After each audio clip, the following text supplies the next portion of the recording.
Tennessee's 112th General Assembly will convene on January 12th, and the governor has already called a special session for this month. But as always, lawmakers have been working behind the scenes for weeks on legislation to deal with issues facing your families.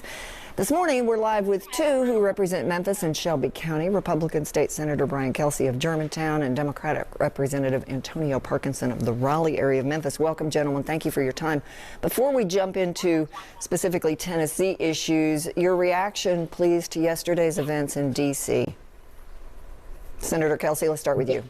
Yeah, thanks, Mary Beth. I want to wholeheartedly condemn the actions of the violent protesters yesterday. They desecrated the people's house, left 3 bombs in Washington, and ultimately 4 people lost their lives. Yesterday was a sad day in American history. And to the peaceful protesters, including those here in Memphis, I get your frustration and anger. I was the only legislator in the whole state who, in my private capacity, filed a lawsuit against all these mail-in ballots because my boss at the Liberty Justice Center had the foresight before the election to see that many politicians were using the excuse of the coronavirus pandemic just to gen up turnout from their voters. But unfortunately, we lost that lawsuit. And while I vehemently disagree with the court's ruling, I do respect the rule of law. And like our president, I believe that America is a special place. It's blessed by God. But what makes it so great is that we believe in the rule of law and not the rule of man. And so now is not the time to throw stones or cast blame over what happened yesterday. Now is the time for us to come together as all Americans and commit to what the president stated last night, that on January 20th, we will have a peaceful transfer of power. Representative Parkinson? Yeah, do you agree with that, or do you have to name names in this situation? Hell no, I don't agree with that. Now is the time to press blame. And anybody that does not come out and publicly condemn President Trump for his actions that led up to the violent acts of insurrection, an attempted coup, putting the lives of congressmen and women, their staffers, the public servants, police officers in danger, killing of 4 or the loss of life of 4 people, explosives found in multiple locations. No, now is the time to blame. And now is the time to be exactly and 100% truthful in what has happened. And also, it's time to address the duplicity and the double standard of the approach to protest. And when you look at the fact that you had officers, and I saw this on video myself, officers opening the gates for some of these protesters to come in, taking selfies with these protesters inside of the Capitol while congressmen and women were huddled down and hiding with gas masks on. Absolutely not. Now is the time. And the concession by President Trump should have happened on November 3rd, not because everybody's bearing down on him and placing the blame at his feet and those others that were protesting or trying to stop this counting of electoral votes when they knew by law that there was absolutely nothing that would change. All right. Thank you both for, we only have an hour-long show, so let's move to local issues and leave that as that. Let's talk about the education-focused special session. Test scores are down. Students are not doing as well because of the pandemic. Teachers are stressed. Senator Kelsey, again, start with you. What do you hope to come out of the special session concretely? Well, I certainly praise the governor for calling this special session. We've got to have a focus on educating our children right now. I'm hopeful that we can pass legislation focusing on literacy to ensure that phonics are being taught to our children. If you can't, before 3rd grade, you learn to read, but after that, you're reading to learn. So that is critical to our success as a state. It's critical to ensuring that our teachers continue to get the raises that they deserve. And then, but the last piece, though, I'm not sure may come out of the special session, and that is we've got to get these kids back into the classroom. 93 out of our 95 counties have managed to do that safely, including even our municipal school districts here in Shelby County.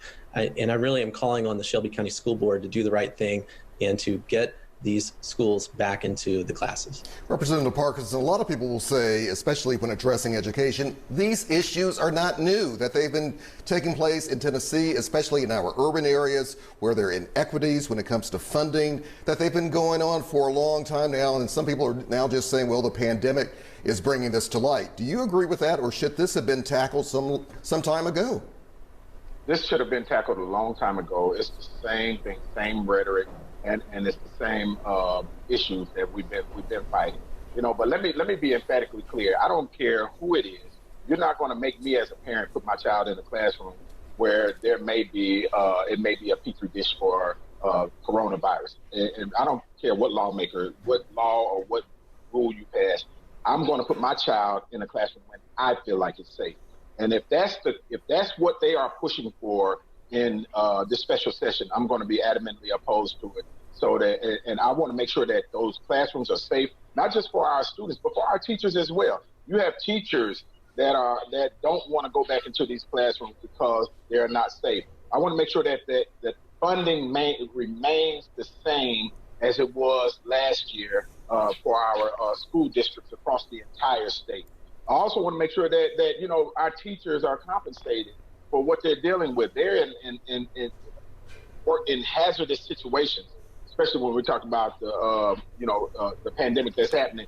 And these children, while they may, in a lot of cases, may not have the full brunt of COVID symptoms, but they are carriers. They can be carriers and carry these back into the home. One thing I want to ask you both, and we touched on this earlier with Mayor Lee Harris, one potential way to keep people safe is, of course, by having maybe the vaccine here in Shelby County. Apparently, we have run out of doses here in Memphis and Shelby County. What can you folks do on the state level to ensure that we get the doses that we need here? Well, I'm glad that we have finally run out, because unfortunately at the beginning we had many people who were eligible for it who chose not to take it, and that was part of the problem. Now we have more people who want to take it than we have vaccines. We've got to continue to send all the vaccines that we get from the federal government immediately out to all of our local governments, including here in Shelby County. And if it comes to a point where we have to set up an appointment system, then we should do that as well. We've got to get it out there as quickly as possible to as many people as possible. We probably need to go ahead and lower the age to 65 and start with that group of people too. So with that, and with that in mind, Senator Kelsey, you just filed a bill that would change residency requirements for first responders. With all of this that's going on, Is it odd to have a bill that has nothing to do with the emergency situation, or does that make sense? Well, we thankfully can walk and chew gum at the same time in Nashville, and we do that every year, and we're going to do it this year. Our first priority as a state government is to keep people safe.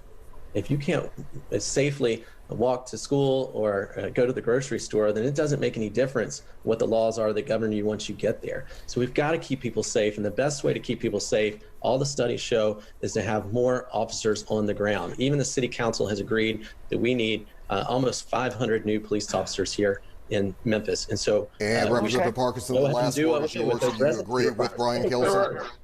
Absolutely not. I mean, Brian Kelsey doesn't even live in the city of Memphis.